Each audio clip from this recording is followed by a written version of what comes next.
Welcome to Tales Lab, where lying wives and sneaky girlfriends finally get exposed. From girls' trips that never happened to coworkers who are a little too friendly, we break down every red flag, messy receipt, and suspicious text with humor, shock, and just a little bit of petty. Expect wild stories, dramatic reactions, and satisfying karma as the truth comes crashing through the door. If you love relationship tea, plot twists, and seeing players get played, this channel is your new home. Every single chaotic, jaw-dropping, binge-worthy episode. Hit subscribe and never miss a fresh dose of exposed cheating. Don't forget to check our previous stories. Let's get into it. The cruelest thing my wife ever did was lean into my ear in our Bowie, Maryland kitchen and whisper, calm as a prayer, "Keep acting like you run this house, Darius. I'll call the police and say you hit me. They'll believe me. You'll be gone by morning." She said it like she was describing tomorrow's weather, like it was a plan already written.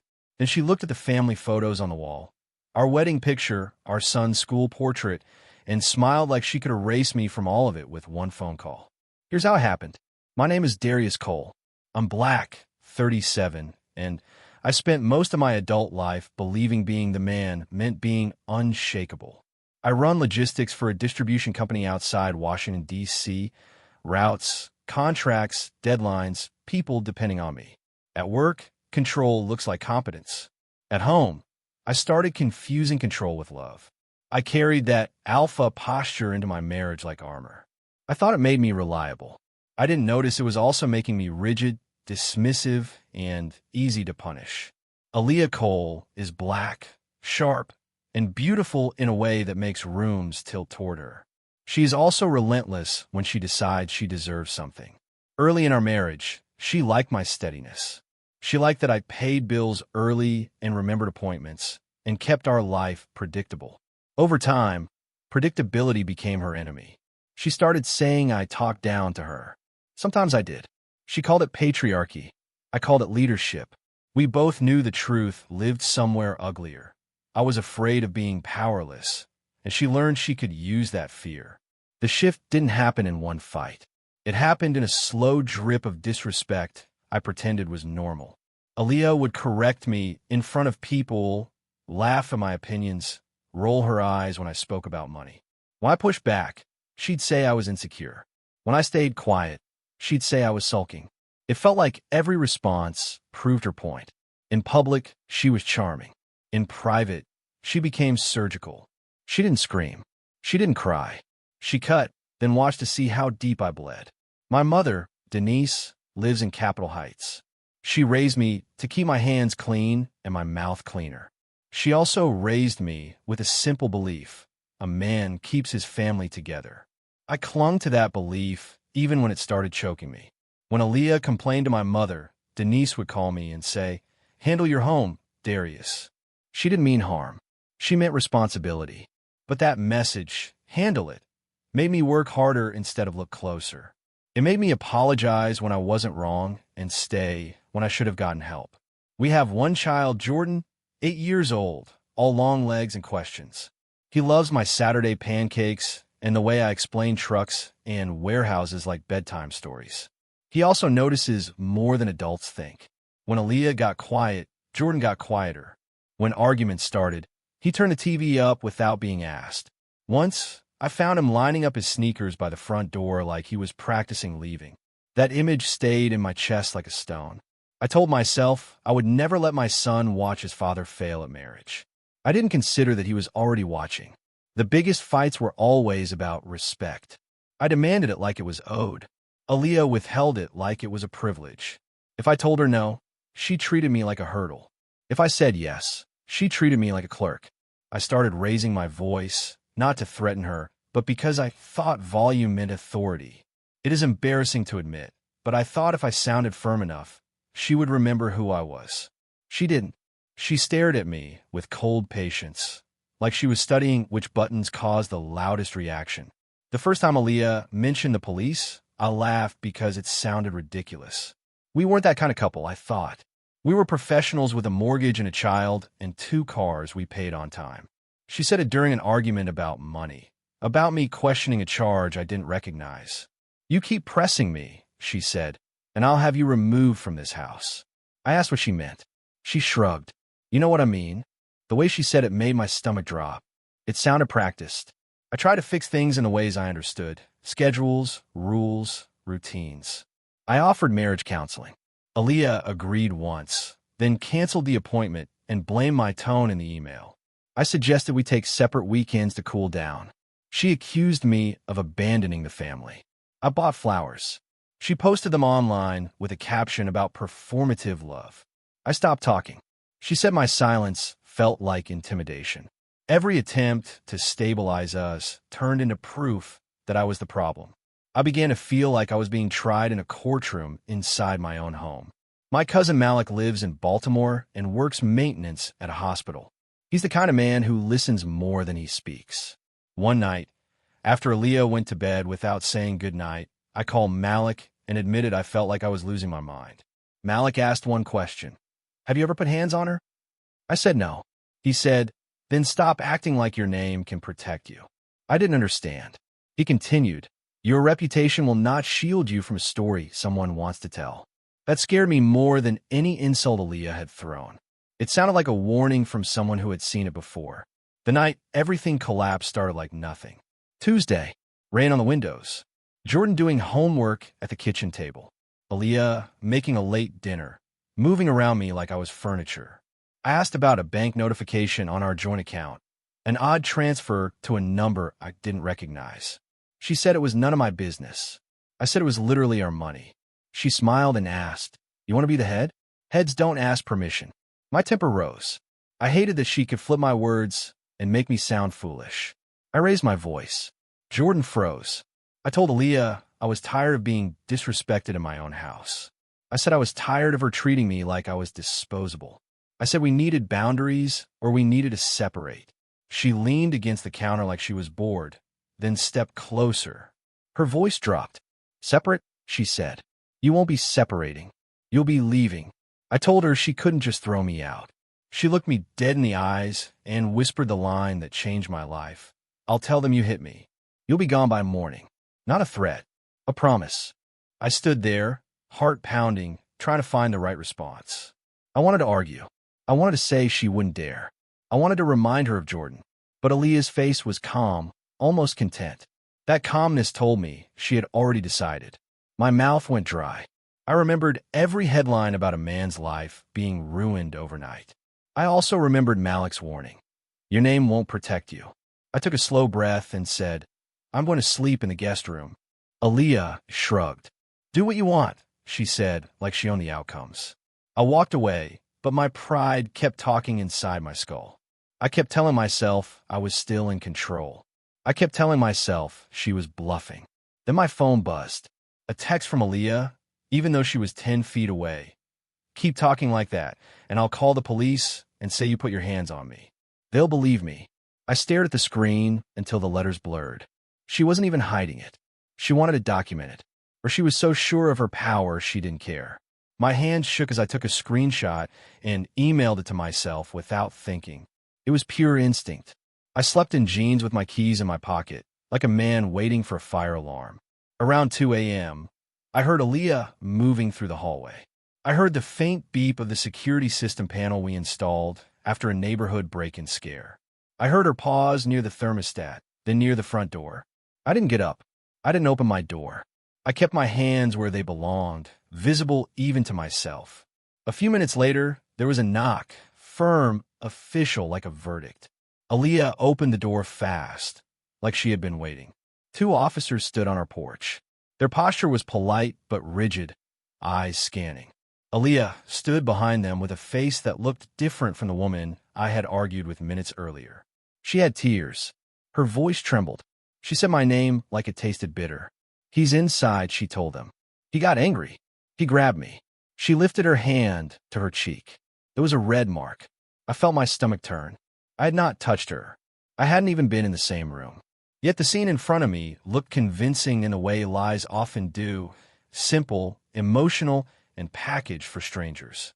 The officers asked to speak with me. I stepped into the hallway, slowly with my hands visible, heart hammering so hard it felt like it was trying to break out. I said, I did not touch my wife. One officer asked where I had been. I said the guest room. Another officer asked if we had been arguing. I said yes. The questions came quick, and I realized how helpless the truth can be when the atmosphere is already set. Aaliyah stood behind the officers, quietly sniffling, like she was performing grief. Jordan's bedroom door cracked open. I caught his eye. He looked terrified. The officers separated us. They asked Aaliyah for her story while I stood alone in the living room, listening to muffled words and hating how powerless I felt. When they came back, one officer said there would be a temporary protective order request, and for now, they needed me to leave for the night. I asked why I had to leave my own home. The officer gave me a look that wasn't cruel, just tired. Sir, he said, this is the safest option. Safe for who, I wondered. Not for me. Not for my son. But I understood the unspoken message. The moment she said the words, the burden shifted onto my back. I packed a duffel bag under supervision like I was a criminal in my own hallway. I grabbed socks, a hoodie, my work laptop, and Jordan's favorite drawing of us at the National Harbor that he had taped to my office door. Aaliyah watched from the kitchen, arms folded, face calm again. No remorse. No hesitation. While I walked past her, she didn't flinch. She didn't whisper another threat because she didn't need to. She had already done it. Jordan stood in the doorway of his room, clutching a stuffed dog. I wanted to hug him. The officer said, not right now. My throat burned. Outside, the air was cold and wet, and the streetlights made the neighborhood look like a stage set for somebody else's tragedy. I sat in my car with my duffel on the passenger seat and my hands on the steering wheel, not turning the key because I didn't know where to go. I felt humiliated in a way I had never felt. Aaliyah had not just threatened me. She had removed me. That alpha identity I had clung to, head of the house, dissolved in one night. I realized how fragile it always was. I realized how much of my power had been imaginary. I drove to Malik's apartment in Baltimore because it was the only place I could think of where I wouldn't have to explain myself to a stranger. Malik opened the door, took one look at my face, and said, say less. He set up the couch, handed me water, and sat at the small kitchen table while I tried to breathe. When I showed him the text Aaliyah sent, Malik's jaw tightened. He didn't celebrate it like a win. He looked sad, like he already knew what came next. Keep that, he said. Keep everything. That was the first time I understood I was no longer in a marriage. I was in a case. By morning, my phone was full of silence and suspicion. My supervisor called and said HR needed to speak with me. Not because they had proof of anything, but because there was an allegation. The word allegation felt like a stain. HR placed me on leave pending investigation. My access badge was deactivated. My income, our stability, suddenly depended on paperwork and strangers' opinions. I called my mother, hoping for comfort. Denise answered, and I heard fear in her voice before I even said hello. Darius, she whispered, tell me you did not. Her sentence broke apart. It hurt more than the police. It hurt because my own mother wasn't sure. I tried to see Jordan. I drove back to Bowie and sat down the street like a thief, staring at my own house. I didn't want to violate anything. I didn't want Aaliyah to call again. Through the window, I saw Jordan's silhouette pass. He looked small, like a shadow of himself. I texted Aaliyah through the co-parenting app the officers had told me to use. I wrote, I want to talk to Jordan. Just a call. Aaliyah replied, you should have thought of him before you put hands on me. There it was, no hesitation, no doubt, no remorse. She wasn't even trying to sound fair. She was rewriting history in real time. My in-laws lived in Upper Marlboro. They had never loved me, but they respected me because I paid bills and kept our life clean. The moment Aaliyah made her claim, their respect turned into righteousness. Her father, Reginald, left me a voicemail calling me a disgrace. Her mother, Camille, texted my mother demanding I be handled. Friends who used to invite me to cookouts stopped responding. Churchmen who had shaken my hand every Sunday suddenly looked away. I learned quickly that people don't wait for facts when they think they are protecting a woman. They pick a side, then build their certainty afterward. That first week, I barely slept. Every time I closed my eyes, I saw the officers' faces, Jordan's fear, and Aaliyah's calm smile. I stopped eating full meals because my stomach stayed tight. Malik would leave plates near me and pretend not to notice when I didn't touch them. At night, I replayed arguments in my head, searching for the moment I caused this. That is how deep manipulation digs into you. I started doubting my own memory. I started thinking maybe I leaned too close. Maybe I frightened her. Then I would look at the text, her plan spelled out, and feel anger so hot it scared me. Malik pushed me to get a lawyer immediately. Pride made me resist. I kept thinking if I just explain, if people just hear me, it will make sense. Malik said, explanations are for relationships. Court is for evidence. I found an attorney in Prince George's County named Patrice Whitfield, recommended by a co-worker who didn't abandon me. Patrice's office smelled like coffee and paper. She listened without flinching while I described the threat, the text, the officers, the order. When I showed her the message, she didn't smile. She just nodded once and said, okay. Now we stopped letting her write the story. Patrice asked about cameras. I told her we had a security system with interior sensors, mostly for the front hallway and entryway. Aaliyah had complained it felt paranoid. Patrice leaned forward. If there is video, she said carefully, it can help. But do not touch anything without a proper request. Do not violate the order. Do not go back to the home. My throat tightened. That is my home, I said. Patrice's gaze stayed steady. Right now, she said, it is a place you can't enter without risk.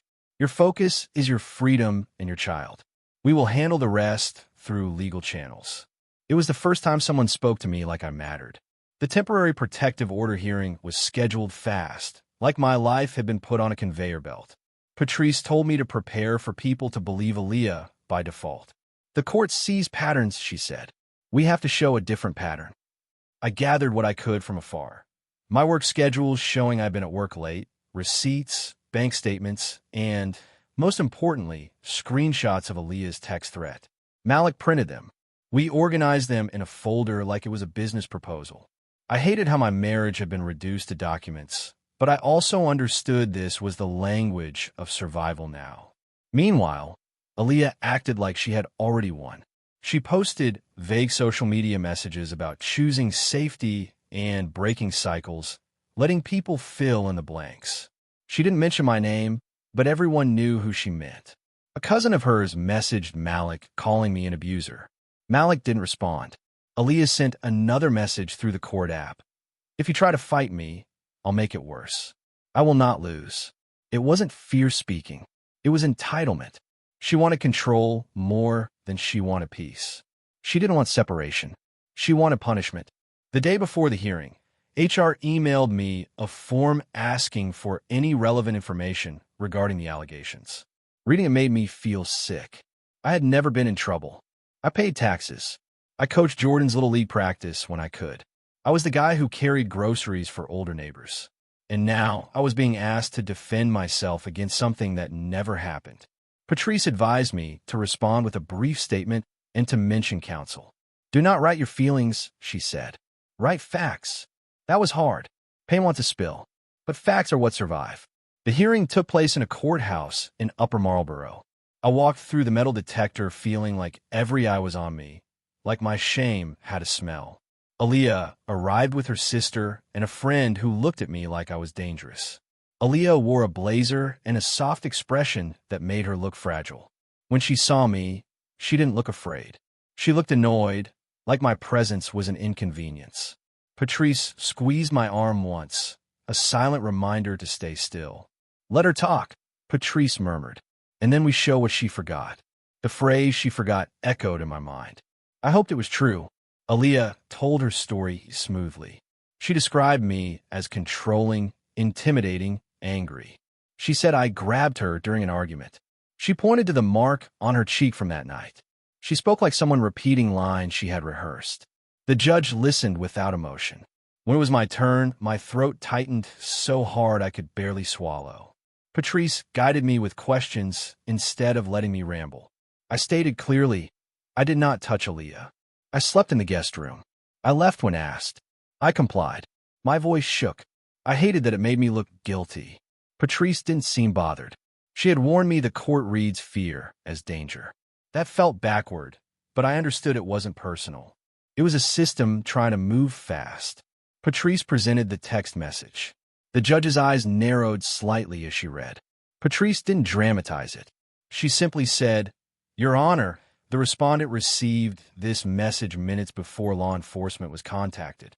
Aaliyah's face didn't crumble. She didn't apologize. She didn't even look surprised. She shrugged and said, "He pushes me. He needs consequences." The judge stared at her for a long beat. That silence felt like oxygen entering a room that had been suffocating me.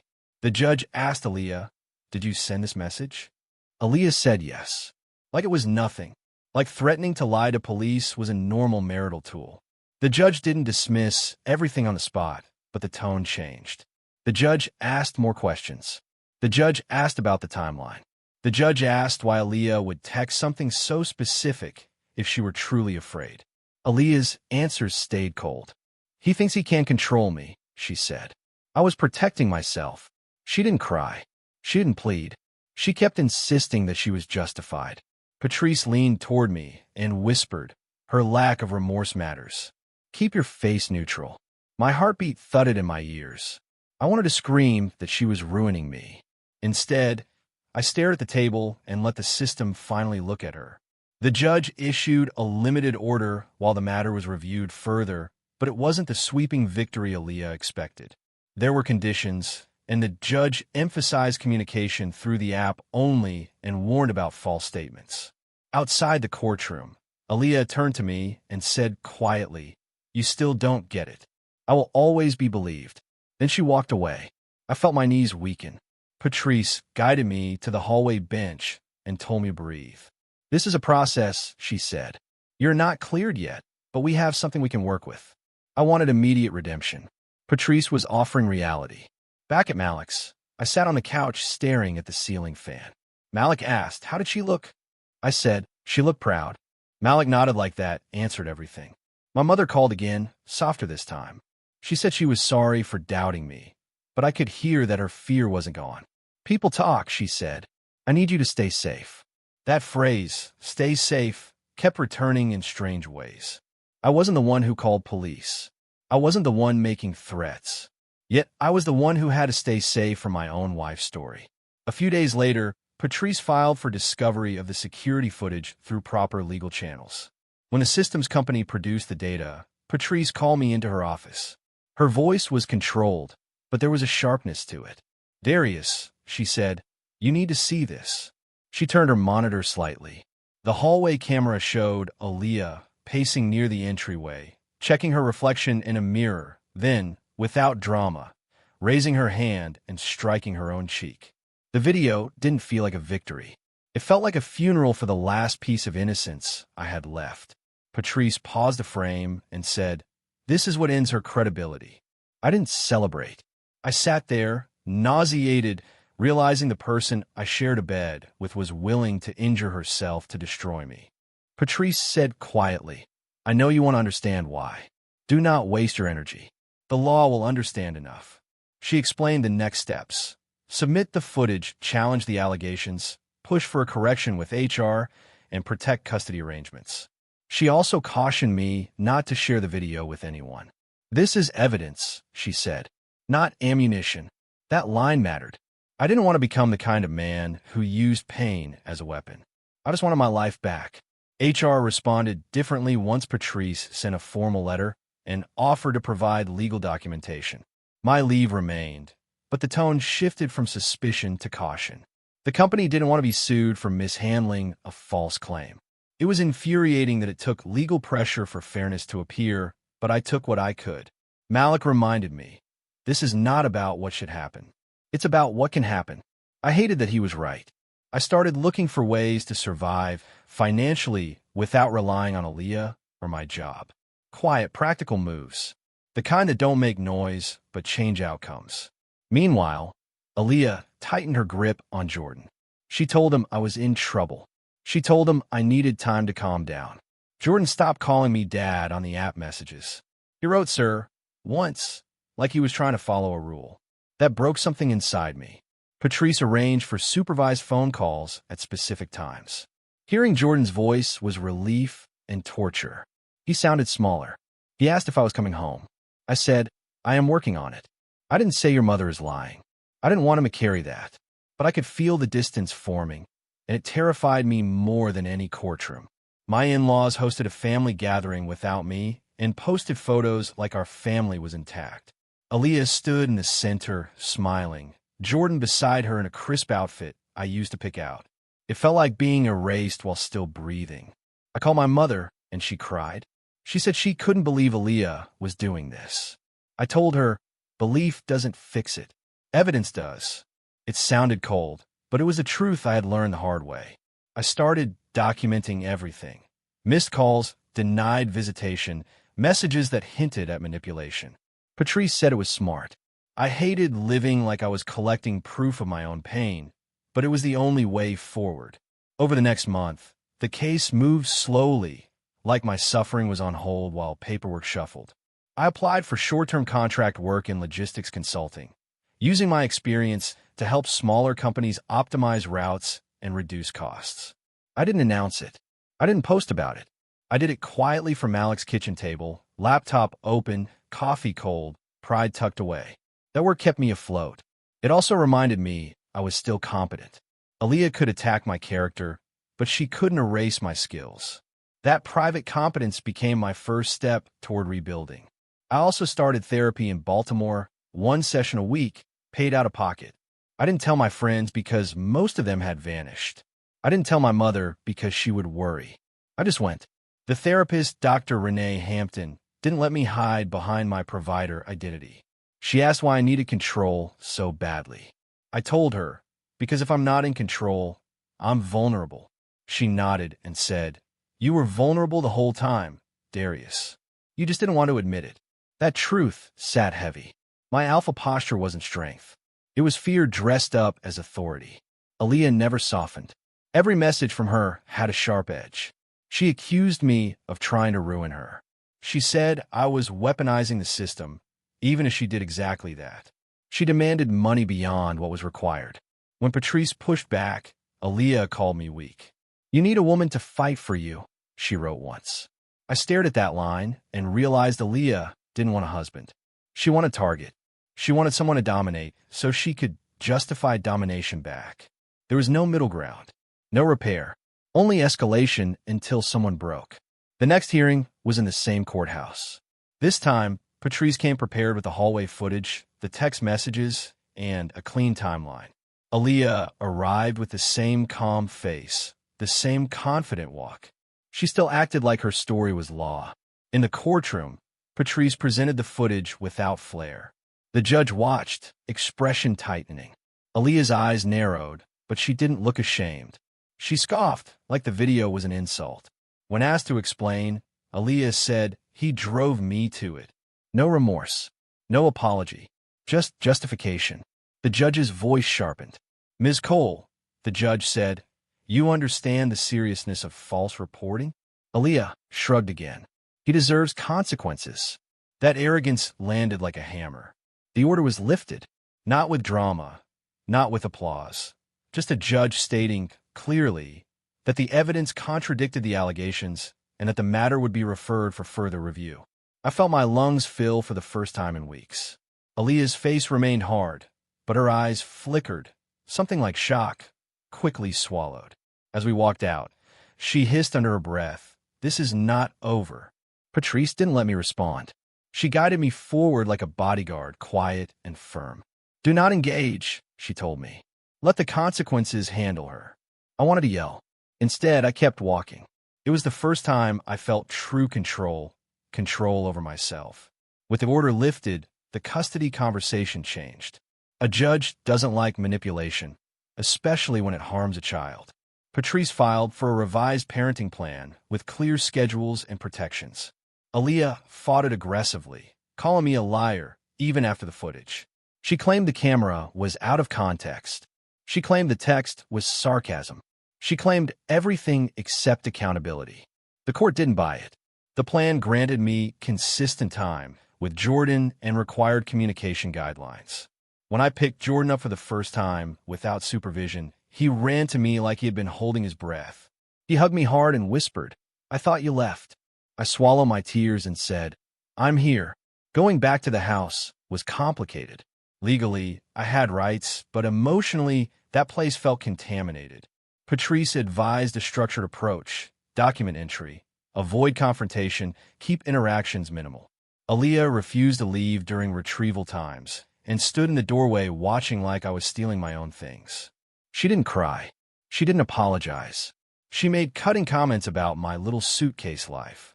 I ignored her and focused on Jordan. I took my personal documents, some clothes, and items that mattered. Family photos of me and Jordan, my father's watch, the folder of Jordan's school papers I kept organized. I left the rest. I didn't want memories as trophies. I wanted freedom. My job reinstated me after receiving legal documentation and concluding there was no basis for the allegation. They didn't say sorry.